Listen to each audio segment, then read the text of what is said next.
Question number 3 की तरफ हम चलते हैं। क्वेश्चन नंबर 3 हमारे पास x square minus 2x is equal to 0। ठीक है, यहाँ पे क्या है, हमारे पास दो टर्म है और कांस्टेंट हमारे पास नहीं है। ऐसी सिचुएशन में हम क्या करेंगे कि यहाँ पे हम सिंपल कॉमन लेंगे। सॉल्यूशन हमने किया,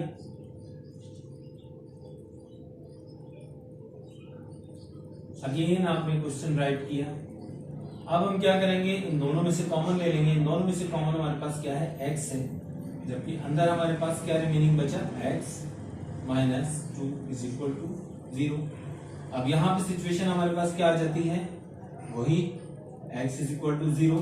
x भी बराबर हो सकता है 0 के और x माइनस 2 भी बराबर हो सकता है 0 के। अब ये तो सिंपल आ ही गया है, x इज इक्वल टू 0। इसको अगर हम देखें तो हमारे पास आएगा x इज इक्वल टू 2। तो हमारे पास जो सॉल्यूशन सेट इसका बनेगा वो बनेगा हमारे पास 0 और 2। ये इसका हमारे पास आंसर है। अब चलते हैं हम इस क्वेश्चन की तरफ। अगर हम इस क्वेश्चन को और से देखें तो हमारे पास ये स्टैंडर्ड फॉर्म के अंदर अवेलेबल नहीं है। तो जब भी हमारे पास कोई क्वेश्चन आ जाए जो स्टैंडर्ड फॉर्म के अंदर अवेलेबल नहीं हो और उसका ताल्लुक क्वाड्रेटिक इक्वेशन से हो, तो हमें उसको पहले स्टैंडर्ड फॉर्म के अंदर लाना जरूरी है। तो अब हम देखते हैं इसमें क्या है, x minus 5 whole square minus 9 is equal to 0।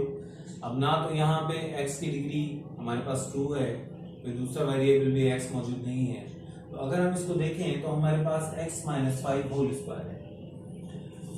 तो अगर हम प्रीवियस यूनिट्स को देखें तो हमारे पास एक फॉर्मूला था a minus b whole square, जो कि बराबर होता था a square minus 2ab plus b square.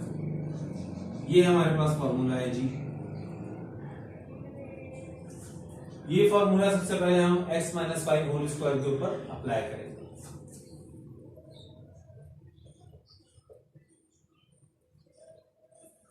अब यहां पे a किसके बराबर है हमारे पास जी, x के बराबर है, और b किसके बराबर है, 5 के बराबर है। अब हम वैल्यूज पुट करते हैं इस फॉर्मूले में। तो जी हमारे पास फॉर्मूला था a square minus 2ab plus b square. अब यहां पे हमने a क्या लिया है इसके अंदर, x। तो जहां जहां a का जिक्र था वहां वहां हम जी x पुट कर देंगे। ये हो गया हमारे पास x, ये हो गया हमारे पास x, और जहां जहां हमारे पास b था वहां पे हम 5 पुट कर देंगे। तो हमारे पास कुछ इस तरह से हो जाएगा। ये ओपन होने के बाद x square minus 2 into 5 10 and 10 into x 10x plus 25। तो अब हम क्या करेंगे, जो x माइनस 5 होल स्क्वायर था उसकी जगह पे हम ये वैल्यू पुट कर देंगे। तो हमारे पास भी क्या इक्वेशन बनेगी, x square minus 10x plus 25 और माइनस का 9 इज इक्वल टू 0। 25 में से हम 9 को सब्ट्रैक्ट करेंगे और हमारे पास आ जाएगा x square minus 10x plus 16 is equal to 0। अब हम देखते हैं कि ये क्वेश्चन को हम पूरा मुकम्मल तौर से स्टैंडर्ड फॉर्म के अंदर तब्दील कर चुके हैं, जिसमें हमारी हाईएस्ट डिग्री क्या है, एक्स स्क्वायर है, उसके बाद एक्स पावर 1 है, और उसके बाद हमारे पास कांस्टेंट है। अब हम इसकी फैक्टराइजेशन कर सकते हैं जी। फर्स्ट और लास्ट टर्म को अगर हम मल्टीप्लाई करें तो हमारे पास आएगा 16। अब हमें कुछ इसके इस तरह से फैक्टर करने हैं कि यहाँ पे जो है हमारे पास 16 आ जाए। देखते हैं जी 16 के फैक्टर हमारे पास क्या क्या हो सकते हैं।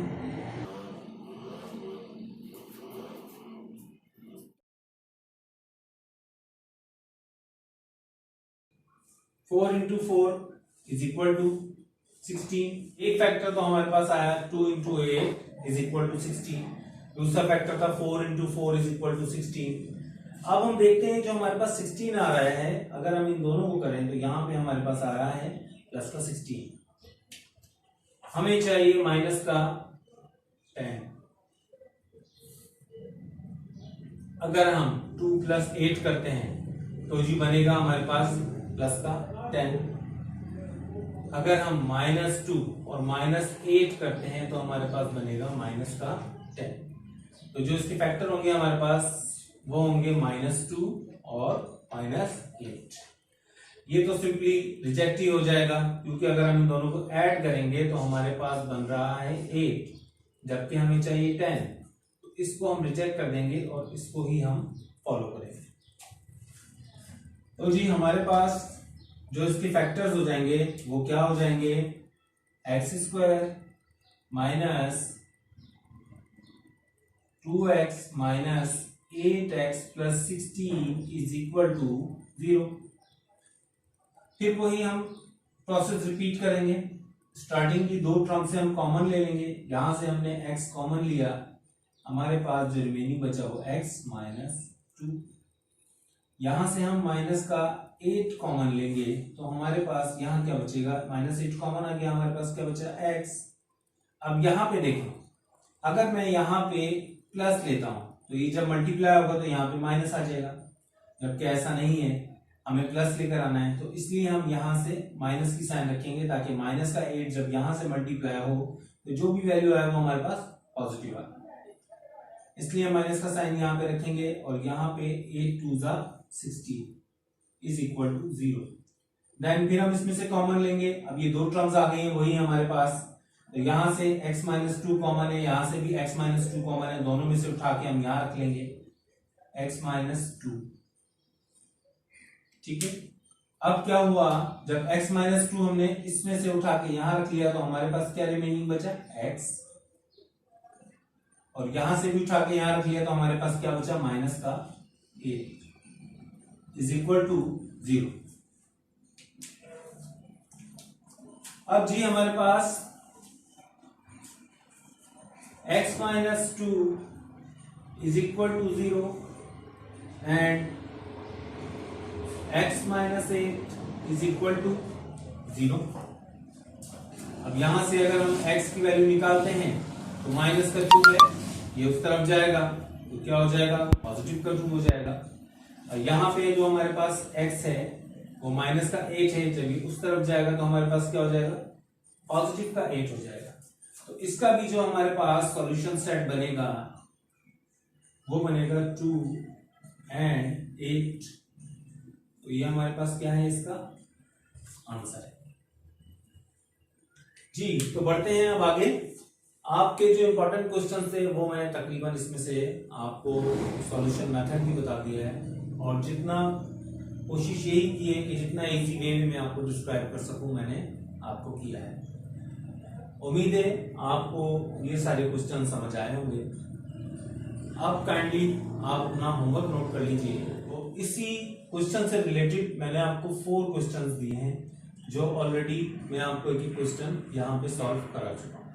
अब आपने करना क्या है, इन क्वेश्चंस को आपने कॉपी करना है और अपने रजिस्टर में विदाउट कहीं से हेल्प लिए आपने खुद ने सॉल्व करना है, ताकि आपको अपनी पोजीशन का आइडिया हो जाए कि आप कहाँ पर खड़े हैं। आपने एक पेपर पे सॉल्व करना है, उसकी आपने एक जबरदस्त किस्म की पिक्चर लेनी है जिसमें आपके सारा क्वेश्चन जो है क्लियर तौर पे समझ आए, और वो आपने मुझे, ये मेरे पर्सनल नंबर्स हैं, इन पे आपने व्हाट्सअप कर देना है।